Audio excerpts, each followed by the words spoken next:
네, 안녕하십니까. 김영식이라고 합니다.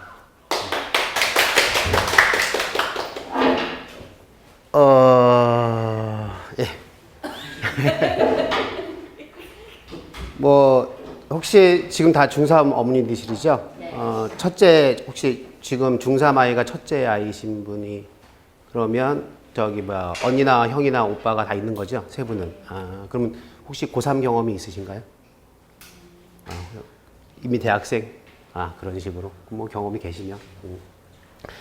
뭐 크게 길게 얘기할 건 아니고요. 길고 얘기할 건 아니고 저기 일단 아이들이 이제 중3이니까 이제 목표를 설정을 해야 돼서 목표를 어떻게 설정을 할 것인가에 대해서 고민을 할 때 어떤 방법으로 고민을 할 것인가에 생각을 해봤을 때 그 고민의 방법론에서 효율성하고 효과성 이거 저 둘을 구분하셔서 목표를 세우셨으면 해서 이거 써놨습니다. 그래서 뭐 효율성이라는 건 써있지만은 네이버에서 베낀 거고요. 그냥 긁어다가 한 거고. 자, 투입과 비교된 산출의 비율로 정해지며 그 비율의 값이 커질수록 효율이 높은 것으로 평가됩니다. 라고 되어 있고요. 흔히 얘기하는 이제 가성비인데요. 싼 값에 만족하는 결과를 얻고 싶은 것. 그렇죠? 그러니까 적은 시간을 노력해서 점수를 많이 올리고 싶은 거죠. 3시간 공부해서 수학 점수를 뭐 10점, 20점 올리고 싶을 때, 그럴 때 쓰는 용어가 이제 효과성인데 애들 입장이죠.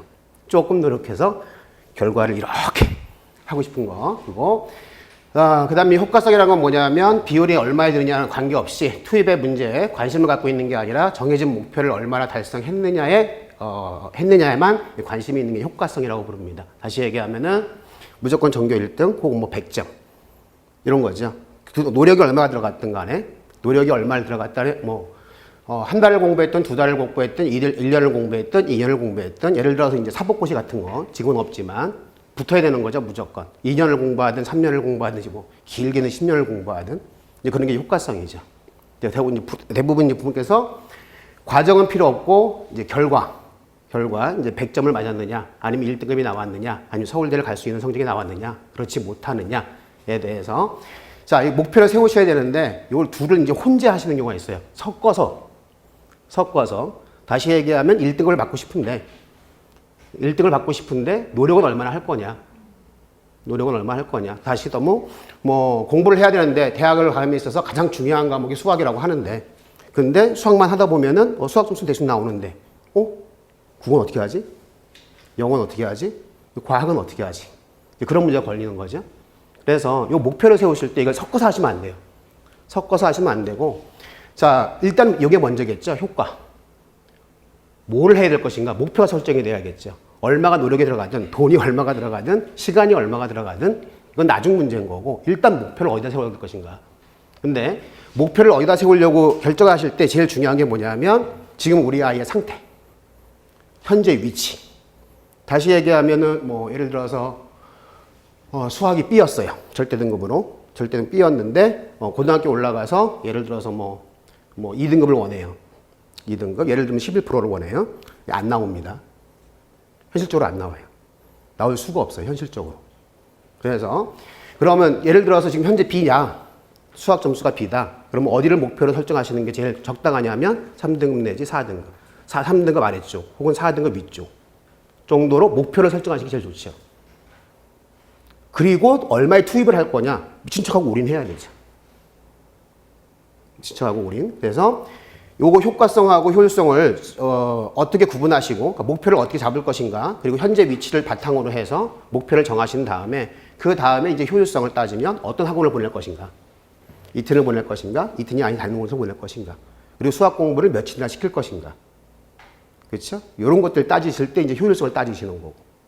그래서 물론 예를 들면 이제 공부를 시킨다 했을 때 이제 거실에 이제 TV가 있느냐 없느냐 거실에 또는 혹은 아이들 방에 컴퓨터가 있느냐 없느냐 이제 효율성이죠. 어떻게 공부를 해야 적은 시간을 가지고 많은 효과를 볼 수 있는가. 예를 들어서 뭐 당연히 거실에 TV가 있으면 안 되죠. 학생이 있는 집에서 당연히 애들 방에 컴퓨터가 있으면 안 됩니다. 그리고 또 예를 들어서 목표를 제시하실 때 이런 분들이 계세요. 저도 예전에 실수한 것 중에 하나인데 성적을 올리면 뭐 90점을 받으면 아니면 뭐 1등을 받으면 핸드폰을 바꿔줄게. 이게 말이 안 되는 거거든요. 이게 앞뒤가 안 맞는 말이거든요. 이게 핸드폰이 만악이에요. 학생들한테는. 그러니까 제가 수업을 하게 되면은 들어올 때 핸드폰을 무조건 끄고 가방 안에 넣어라 하고, 만약에 수업 시간에 벨 소리가 들린다거나 진동 소리가 우웅 들리면 가방 써서 가. 이렇게 하거든요. 가방 써서 가라고. 왜냐하면 핸드폰이 눈은 여기 있는데 머리는 여기 있어요. 가방 안에 있는 핸드폰 하나에.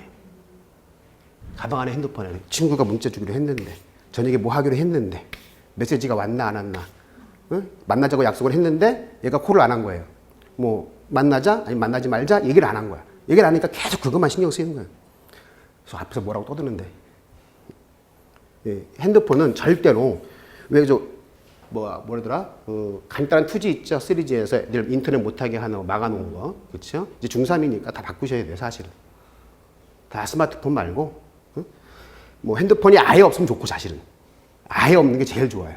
아예 없는 게 제일 좋은데, 뭐 요새 핸드폰 없는 친구가 없으니까 간단한 통화라든가 간단한 문자라든가 그 정도만. 인터넷은 무조건 안 되는 거고. 인터넷 안 되는 거고. 그다음에 뭐 초등학생들한테 예를 들어서 초등학생들한테 이제 뭐 공부를 몇 시간 하면 게임을 몇 시간 하게 해줄게. 이제 그런 거에 연습이 되거나 그런 거에 습관된 친구들이 그걸 잘 못 받아들여요. 왜냐하면 그렇게 해봤기 때문에. 그렇게 해왔었기 때문에 앞으로 되는 걸 알거든요. 그러니까 목표를 설정해 줄 때 보상을, 어떤 목표를 달성하면은 보상을 제시하실 때 놀이기구가 아닌 거, 놀이의 기구가 아닌 거, 그런 걸 제시를 해 주셔야 돼요. 예를 들면은 초등학교나 저학년 같은 경우에는 부모님 칭찬이 지상 최대 보상이거든요. 부모님이 잘했다, 박수 쳐주고 이뻐해주고 쓰다듬어주고 맛있는 거 사주고, 이게 그 학생들이 받을 수 있는 최상의 보상이었는데, 이제 학년이 올라가잖아요. 나이가 올라가면 부모님 칭찬은 이렇게 돼요. 뭐 하시거나 말거나 뭐 그냥 하시는 말씀이지. 근데 그래 놓고 이제 그거 말고 이제 돈으로 보상하기 시작하죠. 돈으로, 제바로 핸드폰이나 게임기나 아니면 PC방에 가서 놀 수 있는 시간, 2시간, 3시간 공부할 수 있는, 놀 수 있는 그게 보상이 되죠. 그러면 이게 보상이 처음에는 엄마의 칭찬이 목표였는데, 아빠의 칭찬이 목표였는데, 그게 학년이 올라가고 나이가 먹으면서로 이게 목표가 아니라 그 목표를, 그걸 바탕으로 해서 받을 수 있는 무언가, 목표가 바뀌어요. 근데 이 목표가 바뀌면 힘들어지거든요. 특히 이 목표가, 예를 들어서 이제 자전거를 사줄게. 관계 없어요, 그런 건. 예를 들어서 농구공 좋은 게 있는데, 비싼 거 있는데, 그런 관계가 없어요. 근데 아까 말씀드렸듯이 PC방 가서 놀 수 있는 시간대라든가, 오늘까지 공부했으니까, 오늘 시험 끝났으니까, 오늘 하루 종일 너 알아서 놀아. PC방 가서. 이건 안 된다는 얘기예요. 이거는. 아시겠지만, 시험이 끝나고 나면, 시험 끝난 당일날 당연히 놀죠, 애들이. 당연히 노는데, 예를 들어서 목요일날 끝나면, 목요일날로 그게 끝나는 친구들이 있고, 그게 일요일까지 가는 친구들이 있어요. 시험이 목요일날 끝났으면 목요일로 끝나야 되거든요. 그 하루는 쉴 수 있어요. 하루는 쉴 수 있어요. 목요일날 끝난 당일날은. 근데 그게 금요일날 가고, 토요일날 가고, 일요일날 가고, 토요일날 학교에서 수업한다고 했는데, 분명히. 학원에서 분명히 수업한다고 했는데, 그리고 부모님이 전화했어요. 학원에다 전화했어요. 전화했는데, 수업한다고. 근데 엄마한테, 엄마, 나 시험 잘 봤어. 잘 보기는 성적표도 안 나왔는데, 그걸 어떻게 알아? 본인 생각이지. 그래 놓고, 일요일까지 쉴게. 오늘 하루만 학원 쉬게 해줘. 응? 선생님 무서우니까 엄마가 전화해줘. 그럼 또 부모님들이 안 돼 하다가 한 10분, 20분 지나서 애가 계속 우기니까, 알았어. 단 이번만이다. 다음엔 아니다. 다음 또 그러죠. 당연히. 근데 이 규칙이 서야 돼요. 그러니까 이게 기준이 서야 돼요. 안 되는 건 안 되는 거예요. 안 된다고 하시다가 나중에 돼. 이거는 신뢰가 안 가요. 신뢰가. 그러니까 효율성 면에서 좋아요. 왜? 놀았으니까 그 다음에 열심히 하겠지. 몸이 돌아왔으니까 공부할 수 있는 마인드로. 근데 사람이 관성이 있거든요. 한 번 놀았던 애들은 계속 놀고 싶어져요. 공부했던 친구들은 계속 공부하고 싶고. 관성이 있거든요. 이게 돌아오질 않아요. 그래서 애들은 엄마한테 항상 뭐라고 얘기하냐? 효율성을 강조해요. 2시간 공부해서 뭐 할게요? 3시간 공부해서 뭐 할게요? 오늘은 뭐 할게요? 뭐 할게요? 이건 본인 생각이 있죠. 생각은 있는데 따라오지 못하는 거죠. 그럼 이걸 누가 챙겨줘야 되냐? 당연히 부모님이 챙겨주셔야 되지. 학원이 챙겨주는 거고. 근데 아시다시피 지금 저희 수업 같은 경우도 2시간 20분씩 2번 오잖아요. 수학 같은 경우에 2번 오잖아요. 그러면 그걸 가지고 뭘 어떻게 하겠어요? 잘 가르쳐주고 보다듬어주고 제가 알고 있는 지식을 어떻게 하면 잘 전달할까? 어떻게 하면 잘 받아들일 수 있게끔 쉽게 설명할까? 이게 저희 목표거든요. 제 수업 시간에. 다시 얘기하면은 일주일에 긴 시간에 2시간 20분씩 2번 봐가지고 걔들의 효과성을, 효율성을 어떻게 높여주고 어떻게 잘할 것인가는 사실은 그건 현실 밖이에요. 할 수가 없는 거예요. 그럼 누가 해주셔야 되나? 당연히 부모님이 해주셔야 되죠. 어머님께서, 아버님께서. 그래서 목표를 설정하시고 어떻게 공부할 것인가 따질 때 이걸 둘을 나누어서 목표를 설정하시고 계획을 잡아달라라고 당부드리고 싶어서 이렇게 해놨던 거고요. 그 다음에 수학 난이도인데요. 수학을 난이도 일단은 뭐 정석 같은 거나 세닝 같은 거 제가 지금 센을 예를 들어놨는데 문제 어떤 식이 다 마찬가지 센이 됐든 뭐 기본 정석이 됐든 뭐가 됐든 간에 다 이런 스타일입니다. 모든 수학책은 다 이렇게 되어 있거든요. 기본적으로. 기초라는 게 있어요. 기초. 그러니까 정석으로 예를 들면은 본문 내용 중에 보기입니다. 그러니까 본문 쭉 설명하다가 그 중간중간 사이 들어가 있는 굉장히 쉬운 문제들이 있어요. 굉장히 쉬운 문제들. 그래서 자, 개념의 이해를 도와주기 위한 기초적인 문제라고 했고요. 센으로 따지면 이제 A 스텝이죠. A 스텝. 그러니까 공부를 좀 한다는 친구들 아니면 공부를 좀 하든 안 하든 간에 A 스텝은 풀기 싫어하죠. 왜냐하면 대부분 계산이기 때문에 또 스킵 넘어가는 친구들도 있어요. 아예. 근데 막상 풀려고 하면 다 맞느냐 하면 다 맞지 않아요. 아무튼 그런데 너무 쉽기 때문에 출제되지 않아요. 학교 시험에 안 나옵니다. 학교 시험에 안 나오고. 그다음에 이제 기본이 있죠. 기본이 있고 기본이 이제 개념의 이해를 센으로 따지면 이제 비슷한 정도 되는데 개념의 이해를 확인하기 위한 이제 기본적인 문제고요. 이 정도까지 풀 수 있으면은 학교 시험 봤을 때 중간고사, 기말고사 시험 봤을 때 평균 정도, 이제 평균 정도를 받을 수 있겠다라고 생각하시면 되고요. 단 다 풀어낼 수 있을 때, 다 풀어낼 수 있을 때입니다. 뭐 중간 틀리고 2문제 중에 또는 10문제 중에 하나 틀리고 이러면 안 돼요. 이런 평균도 안 나와요. 이런 평균도 안 나오고 당연히 쌤 비슷해 정도까지는 풀 수 있어야 학교 평균 정도를 기대할 수 있겠고요. 그럼 이제 학교 평균이 중학교 평균하고 이제 고등학교 평균하고 좀 평균을 바라보는 관점이 달라야 되는데 중학교 학교 평균은 이제 보통 제가 알기로는 정확한 건 아닌데 뭐 70점 전후 혹은 뭐 쉬우면 80점 전후 나오는 걸 알고 있어요. 수학 점수가 수학 평균이 어려우면 70점대, 뭐 쉬우면 80점대 나오는 걸 알고 있습니다. 그러니까 등급으로 뭐 A, B, C로 얘기하면 B 아니면 C 정도 나오는 걸 알고 있고요. 이제 그 정도인데 중학교 평균이 이제 고등학교 올라오시면 그리고 경험이 계신 분들이 있으니까 고등학교 올라오면 이제 평균이 확 떨어져요. 그러니까 애가 공부를 하든 안 하든 간에 우리 아이가 공부를 했든 하지 않았든 이거랑 관계없이 수학 성적이 보통 40에서 50 사이에 걸립니다. 평균이. 학교 전체 평균이 40에서 50 사이에 걸리고 경험이 있는 분들과 없는 분들의 그러니까 학부모 입장에서 형 누나를 이미 한번 공부를 시켜보신 분과 그렇지 않은 분의 가장 큰 차이점이 뭐냐면 1학기 고등학교 1학년 1학기 중간고사 결과예요. 경험이 있는 분들은 고등학교지 성적이 당연히 떨어져. 미리 알고 있던 거예요. 경험상. 그런데 경험이 없던 분들은 쇼킹해요. 우리 아이가 어떻게 이럴 수가.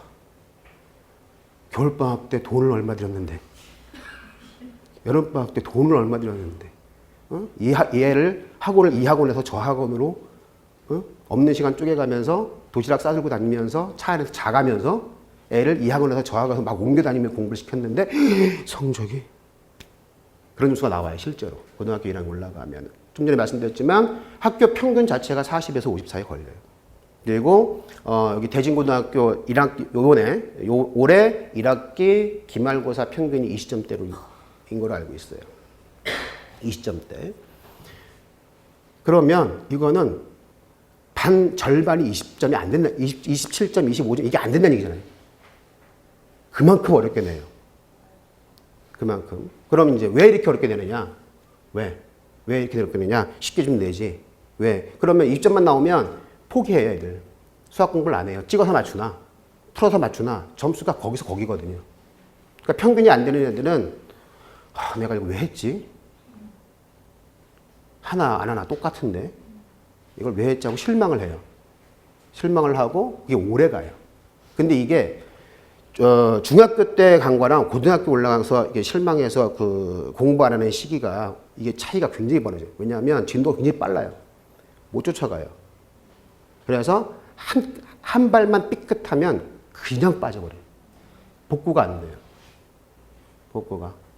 그래서 평균을 왜 그렇게, 그러니까 시험을 왜 이렇게 어렵게 되느냐 하면은 보통 학교에서 이제 수학 시험을 보면은 그래프가 점수하고요. 점수하고 인원수의 비율이 보통 이렇게 됩니다. 수학 같은 경우입니다. 수학 같은 경우가 이렇게 되어지는데 여기가 평균이죠. 평균. 그러니까 보통 40점대, 40, 50점대 걸립니다. 그리고 요 밑에 애들이 있는데 요 밑에 애들 뭐 고등학교 1학년 적겠지만 요 밑에 있는 애들이 수포자가 많아요. 수학을 포기한 애들. 고등학교 올라가는 순간부터. 과거에는 고등학교 올라가서 이제 중간고사 보고 기말고사 보고 성적이 안 나오니까 수포자가 많았는데 요 근래에는 요 근래가 아니라 이제 고등학교를 그냥 가기 시작하면서 성적에 관계없이 그냥 가기 시작하면서 수학을 중학교 때 이미 포기한 애들이 있어요. 중학교 때부터 걔들이 평균을 갉아먹어요. 평균, 학교 전체 평균을 아주 잡아내려요. 그러니까 뭐 7점, 8점, 11점 뭐 이런 애들이 다 찍는 애들이 있어요. 실제로 다 찍는 애들 있어요. 다 찍는 애들 있어요. 그리고 다 쓰고 잠은 좋은데 잠은 선생님이 뭐라고 하니까 못 자요. 그냥 이러고 있어요. 그냥 이러고 있어요. 50분 내내. 그런 애들이 있어요. 근데 그건 고등학교 올라서 그런 게 아니라 이미 중학교 때 만들어진 거예요. 초등학교 때 만들어진 거고. 예를 들면 초등학교 4학년 수학하고 초등학교 5학년 수학 비교하거나 초등학교 5학년, 6학년 비교하시면은 단계가 난이도가 갑자기 올라가요. 갑자기. 그때 한번 수포자가 만들어져요. 그때. 초등학교 때. 초등학교 4학년과 5학년 사이, 5학년과 6학년 사이에 수학을 포기하진 않아요. 못해요. 왜냐면 부모님 시키니까. 근데 본인은 나는 안 되는구나. 나는 수학 과목은 힘들구나. 그러니까 본인은 놓아버린 거죠. 그런 애들이 생겨요. 그리고 마찬가지로 중학교 올라가면 또 어려워져요. 그러니까 초등학교 때는 계속 네모거든요. 네모를 구하세요. 네모. 그다음 고등학교 때 중학교 올라가면 갑자기 이제 X가 나오기 시작해요. X. 그럼 이제 독해가 필요하거든요. 수학도 독해가 필요해요. 국어의 독해가. 문제를 묻고 이게 뭔 말인지 몰라요. 뭔 말인지 모르니까. 예를 들면 간단하게 얘기해서 지금 제가 아는 선생님이 가르치는 그러니까 저희 동네에서 아는 아들인데 아이인데 서삼육이라고 서울 삼육 중학교라고 있어요. 초등학교도 있고. 근데 거기 중학교는 시험을 봐요. 시험을 봐서 뽑거든요. 애들을 선발고사를. 그걸 준비하는 애인데 그냥 제가 시간 돼서 거기 놀러 갔다가 질문 하나 받아서 말씀드리는 건데 A에 대한 B의 비율 뭐 이런 게 있어요. 그러니까 B에 대한 문제인데 A에 대한 B의 비율 제가 알기로는 초등학교 때 배우는 걸 알고 있어요. 몰라요, 얘가. A에 대한 B의 비율. 그러니까 왜냐하면 이게 A에 대한 B의 비율을 하면 딱 알아듣는데 이게 문제 속에 녹아들어서 섞이거든요, 이게. 그러니까 뭐 일반 학생들의 평균 얼마 다양, 2반 학생들 누구 이런 식이 나와요. 말이 바뀌죠, 조금. 그러면 A에 대한 B의 비율은 알아요.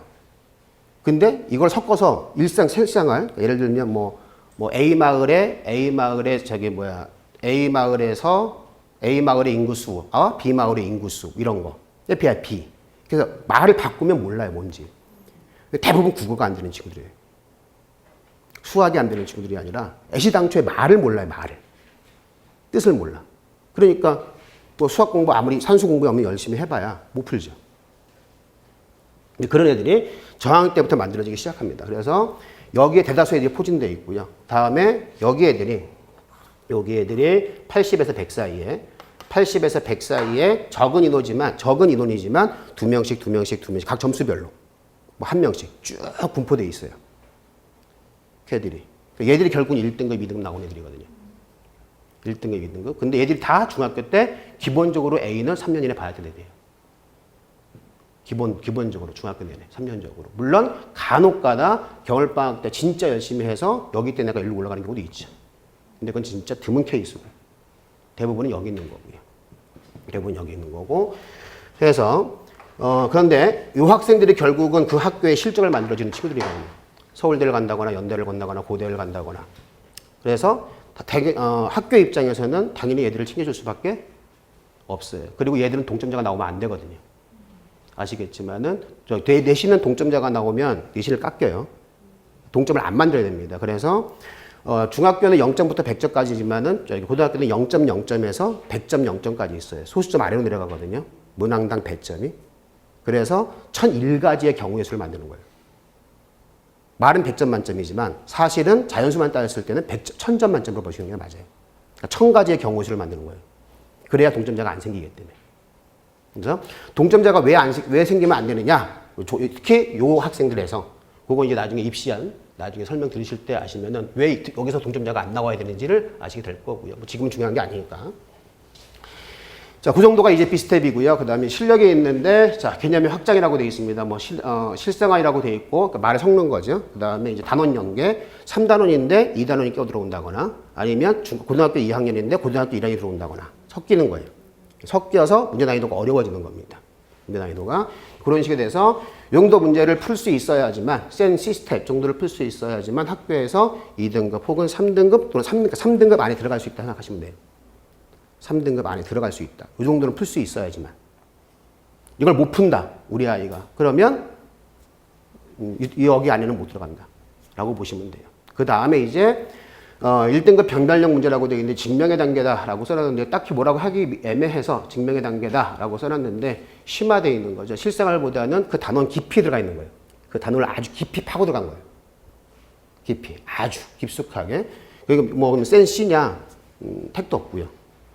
택도 없고 주로 언제 나오느냐 하면 학교 선생님 프린트. 학교 선생님 가끔 프린트 주실 때가 있어요. 아니면 요 문제를 수업 시간에 요 문제를 요렇게도 낼 수가 있다? 그런 거. 그런 걸 조금 더 어렵게 각색을 해서 출제를 합니다. 그러니까 학교 수업 열심히 들어야 돼요. 멍 때리고 있다 그냥 지나가면은 놓친 거예요, 문제. 그래서 열심히 들어야 돼요. 그래서 요거는 어떤 책을 푼다기보다는 많이 풀어야 되죠. 많이. 이것저것 많이 풀어야 되는 거고. 그래서 이 정도로 하시면 되겠고, 그러니까 요거 센을 제가 예를 들었는데 센이 아닌 책도 대부분 다 이렇게 돼 있어요. 다 문제 배열이 다 이런 식으로 되어 있는데 물론 이제 쉬운 책이 있고 어려운 책이 있어요. 예를 들면 센이 있고 센 라이트가 있고 그다음에 센 라이트하고 비슷한 책이 이제 RPM이라는 책이 있고 뭐 이런 식으로 해서 그러니까 적어도 시작할 때 맨 처음 시작할 때 RPM을 했다면 그다음에 이제 센을 풀어야겠고 그다음에 센 푼 다음에 센 C급에 해당되는 게 이제 뭐가 있느냐 하면 이제 1품이라든가 1등급 수학이라든가 1품이나 1등급 수학 같은 경우에는 A 문제가 없는 거예요. 그리고 B 문제 절반이 없는 거예요.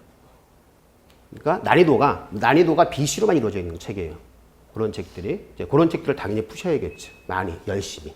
그리고 해서 자 그렇게 시키시면 된다라고 생각하시면 되고요. 그 다음에 근데 이게 다 추상적인 개념이죠. 실제로는 다 추상적인 개념이고 실제로 이제 아이들하고 대면하셔서 어떻게 하실 거냐 하면은 수학은 당연히 물론 천재들은 이제 예습을 하겠지만 자기 혼자 공부를 하는 친구들도 있겠지만 뭐 대다수의 학생들은 다 배우는 거죠. 학원에서 아니면 과외를 하든가 배우는 거고 자 일단은 수학을 복습할 때 모든 과목이 다 마찬가지지만 일단 아는 것과 모르는 것이 구분되어 있어야 돼요. 내가 이 문제를 풀 수 있는 건가 풀 수 없는 건가 이 구분되어 있어야 돼요. 근데 대부분의 친구가 아니라 예를 들면 자 문제집을 풀었어요. 1번, 2번, 3번, 4번 이렇게 풀었습니다. 1번, 4번, 5번, 6번 이렇게 쫙 풀었습니다. 그러면 맞는 문제도 있을 거고요. 그다음에 뭐 틀린 문제도 있겠죠. 뭐 틀렸다가 맞은 문제도 있겠죠. 이런 식으로 채점을 내는데 일단은 채점이 안 돼 있는 친구가 있어요. 이게 아예 안 돼 있는 친구가 있어요. 이게 그리고 뭐 질문을 했어요. 또는 선생님이 이게 중요하다라고 했어요. 그럼 이렇게 할 친구 있어요. 선생님이 중요하다고 했으니까 이런 친구가 있어요. 근데 그러니까 무슨 얘기냐면 내가 뭘 모르는지 채점이 아예 없으면 내가 뭘 아는지 뭘 모르는지 모르는 친구예요. 그러니까 예를 들면 중간고사 공부를 하는데 중간고사 공부를 하니까 교과서를 풀라고 시켰어요. 그러니까 교과서를 앞에서부터 끝까지 다 푼 친구였어요. 모든 문제를. 아는 걸 왜 풀어요? 다음 주에 시험인데. 모르는 걸 풀어야지. 모르는 걸 아는 게 공부인데. 특히 시험 전에는. 근데 내가 풀 수 있다고 확인한 거잖아요. 그거는. 내가 풀 수 있다고 확인하는 건 평소에 하면 되죠. 왜 시험 앞두고 해요? 말이 안 되는 거거든요. 그러니까 평소에 내가 뭘 하는지, 할 수 있는지, 할 수 없는지, 그리고 할 수 없다에 얼마 정도 할 수 없는지, 한 번 틀렸는지, 두 번 틀렸는지, 세 번 틀렸는지. 그러면 이 학생한테 제일 중요한 문제는 5번이죠. 이 문제가 아니에요. 모르는 게 제일 중요한 거거든요. 내가 모르는 거. 내가 뭘 모르는지를 알아야 돼. 그래서 그러면 이게 단원별로 이제 1단원부터 예를 들어 3단원까지 숙제다. 아니, 숙제가 아니라 시험이다. 그러면 1단원부터 3단원까지 시험 앞두고 나서 이 문제만 풀어야죠. 쭉. 쭉 풀어야죠. 돌아와서 요거 풀어야죠. 요거. 그렇죠? 돌아와서 그 다음에 하나 틀린 거 어딨나? 뭐 이런 거 풀어야죠. 그러니까 우선순위가 안 돼 있다는 얘기예요. 뭐가 중요한지, 뭐가 덜 중요한지 평소에 잘 구분해놨으면, 평소에 이걸 잘 구분해놨으면 나한테 뭐가 중요한지는 아는데 이게 아예 안 되는 친구가 있고 대충 하는 친구가 있고 그다음에 찍어서 맞추는 거 있어요. 찍어서. 여기 보기가 있으니까 1번, 2번, 3번, 4번, 5번 오지선다행이니까 그럼 숙제하라고 시켰는데 찍어요. 찍어서 채점하고 맞았다고 해와요. 사실은 초등학교 때, 좀 중학교 때 경시를 준비한 친구들은 특히 올림피아드를 준비한 친구들 같은 경우에는 올림피아드는 감점이 있거든요. 그러니까 보통은 저게 맞으면 가점이 되는 거고 점수를 더하는 거고 틀리면 그냥 빵점이잖아요. 근데 올림피아드는 물리 올림이 그런가? 네, 물리 올림이 그럴 거예요 아마. 물리 올림피아드가 틀리면 감점을 당해요. 그러니까 함부로 답을 못 써요. 함부로 답을 못 써요. 왜 썼다 틀리면 점수 깎이니까. 점수를 깎이니까. 수학 같은 경우에, 예선 같은 경우에는 다 주관식이기 때문에 점수를 깎는 건 없는데, 물리는 이제 오지선다행인가요? 사지선다행인가요? 오지선다행이네요. 예, 물리 오지선다행인데, 이거는 틀리면 감점을 당해요. 그러니까 그런 걸 준비했던 애들은 잘 안 찍어요. 찍는 습관이 없어요, 아예. 근데 그런 걸 준비 안 했던 친구들은 일단 찍어서 맞추면은 기분은 좋으니까. 기분은 좋고, 그 다음에 엄마 눈치 안 봐도 되고, 선생님 눈치 안 봐도 되니까 일단 찍어서 맞춰요. 근데 그러면 이제 모르는 걸 아는 걸로 착각하죠. 그리고 시간이 지나가면 자기가 아는 줄 알아요. 그리고 시간이 지나가면. 그러니까 찍지 못하게 해야 되고. 그래서 뭘 틀렸고 뭘 맞았고, 그래서 아는 것과 모르는 걸 구분해야 되고요. 모르는 것을 어느 정도 모르는지 구분하셔야 되고. 이게 평소에 돼 있어야 돼요. 평소에. 그래서 이게 평소에 잘 돼 있는 친구는 하루 공부하고, 이런 친구 있어요. 하루 공부하고 나 수학 끝났어 하는 친구가 있고, 일주일 내내 앉아서 수학 공부했는데 아직도 안 끝났어. 왜? 문제 푸는 거 달라요. 이렇게 하는 학생들은 전체가 100문제면 이런 문제 20개만 풀면 되잖아요. 근데 이게 준비가 안 돼 있는 학생은, 평소에 안 되는 학생은 1번부터 200까지 다 풀어야 돼요. 그럼 단순 계산해서 10배 걸리죠. 시간이. 이게 돼 있어야 돼, 이게. 그러니까 채점이 돼 있어야 돼요. 채점이. 그리고, 채점을, 제가 여기서 수업할 때, 서라벌, 서울대 간 친구네, 서라벌 고등학교 1등 했던 친구인데, 이과 학생이었는데요. 제가 그때 고2였는데, 고2 때 제가 한 1년 담당을 해서 가르친 적이 있는데, 걔 같은 경우에는 부모님이 엄마가 몽땅 채점을 하셨어요. 고2 여학생들 남학생을. 고2 남학생을 모든 문제집을 본인이 직접 채점을 하셨어요. 그래서 오늘 학원 갔다 오면 숙제가 뭐였니? 여기서부터 여기까지요. 그럼 풀어갖고 와. 그래서 엄마가 채점을 하신 거예요. 굉장히 드문 케이스거든요. 왜냐하면 아이가 쌩 지랄을 해요. 특히 남학생 같은 경우에는 내가 할 때니까? 내가 한다니까? 이렇게 반항하죠. 말을 안 들어요. 근데 그게 이제 어느 날 갑자기 만들어진 게 아니라 그렇게 관리를 해오신 거죠. 저 때부터. 유초동부터. 쭉 그렇게 해오는 거니까 얘는 그냥 관성이에요. 당연히 그런 줄 아는 거예요. 근데 안 하시던 부모님이 이제 갖고 와. 이제부터 내가 채점을 할게. 그래도 관계없어요. 단 중간에 놓으시면 안 돼요. 그럼 다음엔 절대로 못해요. 다음엔 절대로 못합니다. 반항해요. 절대로 그렇게 못해요. 그러니까 하실 거면 그렇게 하시고 단 포기하지 말고. 아까 효과성 말씀드렸죠?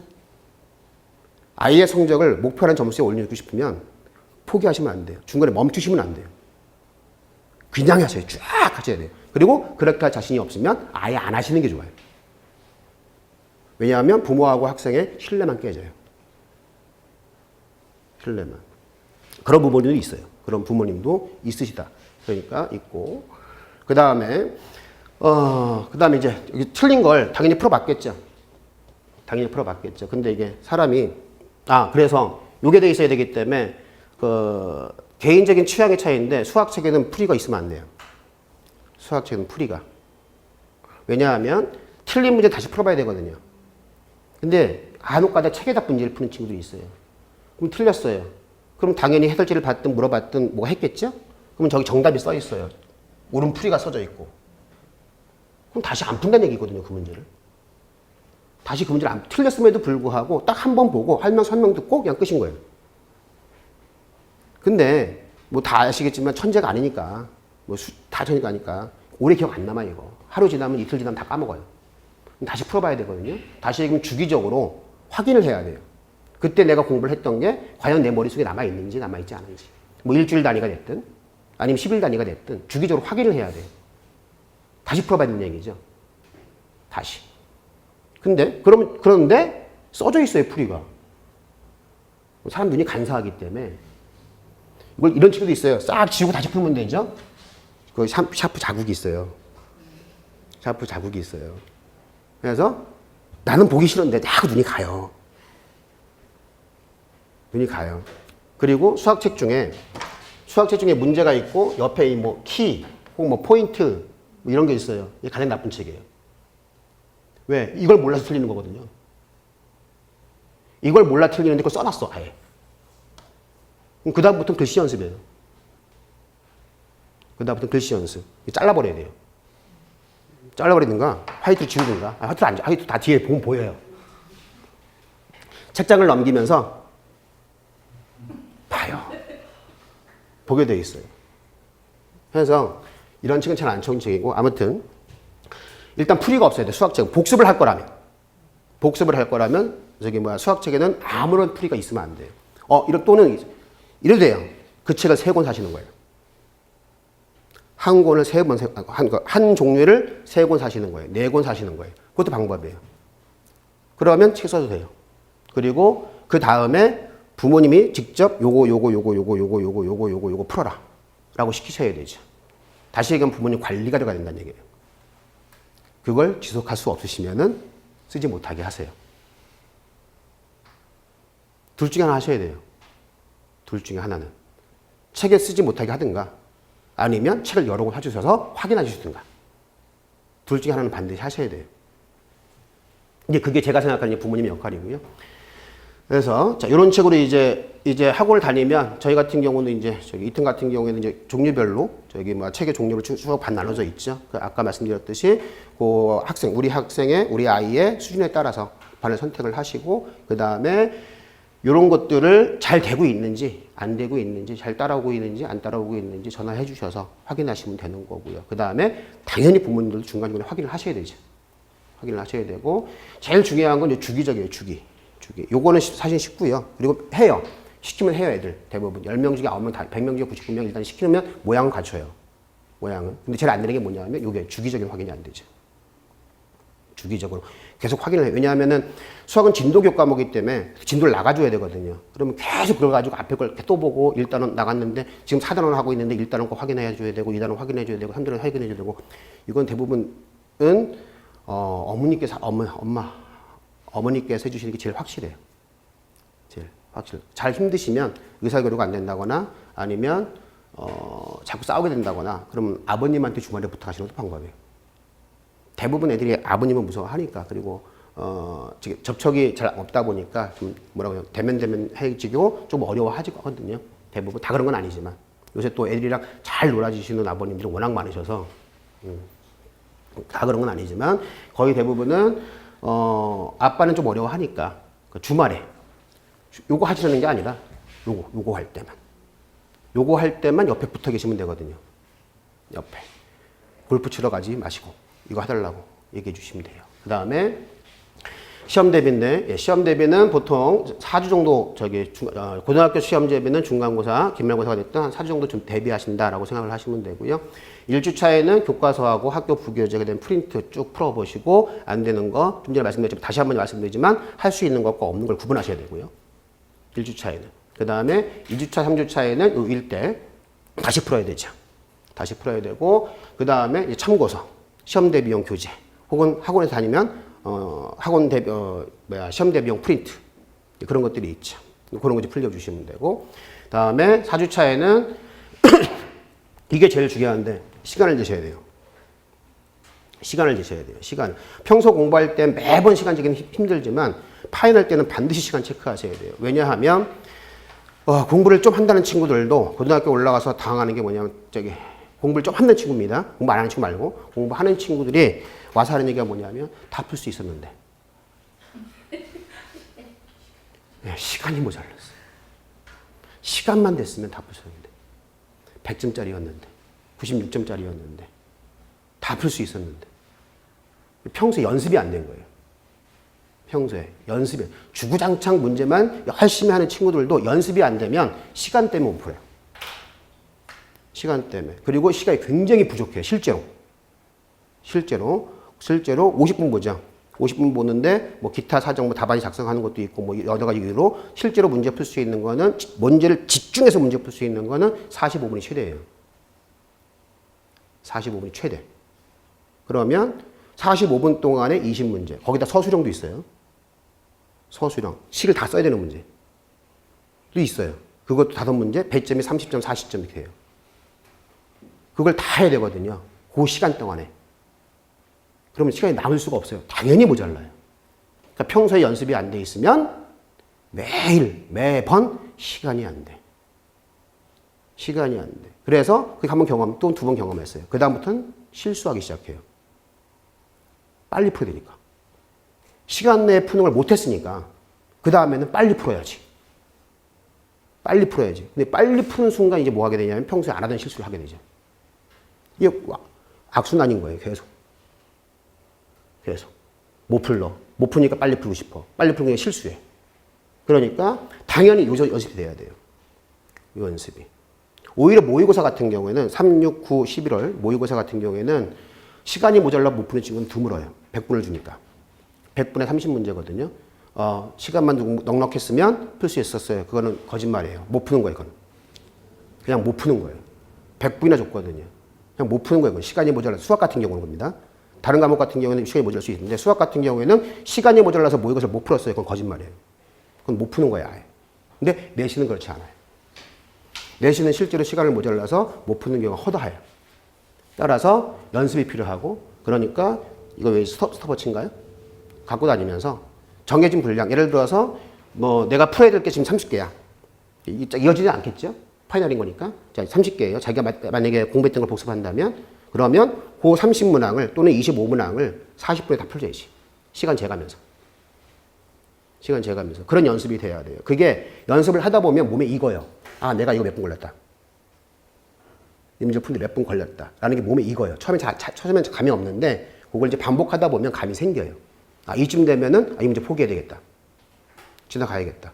감이 생깁니다. 근데 이게 연습이 안 되는 친구들이 감이 없어요. 감이. 그러니까 그런 것들을 연습을 시키셔야 되고, 물론 이제 학원에서는 당연히 시키는 거고요. 당연히 시키는 거고, 대충 뭐 기본적인 것들 막 수학 공부 이게 중3이기 때문에 말씀드린 건 아니고 대부분의 학년이 수학 공부는 이렇게 해줬으면 좋겠다. 이렇게 해서 특히 이제 중학교 3학년 때부터 고등학교 올라가는 이 시점이 가장 중요한 시점이라고 얘기하니까 실제 제일 중요해요. 실제 제일 중요하고 경험이 아까 계신 분이 있었지만 학교 고3 수업을 가보면 저도 이제 방과후 수업인가 특기작성 수업인가 간혹 가거든요. 학교에 가보면은 고3 애들은 반 미쳐 있어요. 웃어요. 그냥 아무 이유 없이. 제가 좀 그렇지만 아무 없이 그냥 웃어요. 그리고 아무 없이 혼자 가서 울어요. 고3 애들이. 그리고 고3 남학교 같은 경우에는 수업 땡 치면 막 달려서 농구도 골 때 가서 골 3번 던지고 막 뛰어와요. 교실로. 공 3번 던지려고. 왜 그럴까요? 불안하거든요. 불안해요. 뭘 어떻게 될지 모르는 시기거든요. 이렇게도 안 되고 저렇게도 안 되고 그게 고3이에요. 그러니까 그런 걸 안 맞으려면 고3 돼서 그렇게 안 되려면 지금 하셔야죠. 그리고 부모님들은 효율성 따지지 마세요. 아까 말씀드렸지만 몇 시간 공부해서 뭘 하시지 몇 시간에서 뭐 따지지 마시고 목표를 정하시고 올인하시는 거예요. 요 기간에 수학을 만들고 싶다. 요 기간에 국어를 만들고 싶다. 요 기간에 과학을 만들고 싶다. 응? 그러면 학원이랑 상담을 하셔서 아이가 그 과정 동에 올인할 수 있게끔 그래서 그 한 과목만큼은, 그 과정만큼은 반드시 완결하고 지나갈 수 있게끔. 물론 완결한다고 지나간다고 나중에 그걸 안 할 수 있느냐? 그렇진 않아요. 까먹으니까. 근데 나중에 다른 학생은 10시간 공부할 거, 그 학생은 2시간만 하면 돼요. 그러니까 그때 가서는 효율성을 따질 수 있어요. 효과성을 담보를 해놓고 얼적 수준 잡아놓으면 그 뒤로 이제 효율성을 따질 수 있어요. 근데 처음부터 효율성을 따지시면 안 돼요. 처음에는 효과성입니다. 무조건 목표를 잡고 무조건 달성을 하자. 최소한 중3에서 고로 올라갈 때는. 실제로 입학하면은 아시겠지만 시간이 없어요. 시간이 없기 때문에 올인할 수가 없어요. 주어진 자원이 얼마 없어요. 자원이. 그러니까 어쩔 수 없이 효율성을 따지게 돼요. 그럼 효과성은 지금 하셔야 되는 거예요. 지금 뭐 특목고 할 거 아니라면 중학교 3학년 2학기 내신 별로 중요하지 않잖아요. 대충 공부면 되잖아요. 그렇죠? 지금 고등고죠. 고등과학, 고등국어, 고등수학. 여기 올인하셔서 이거 잡아놓으셔야 돼요. 이거 잡아놓으시면 편해요. 학생들 편하고 부모님도 편하시고. 오늘 여기까지 말씀드리겠습니다. 고맙습니다. 감사합니다.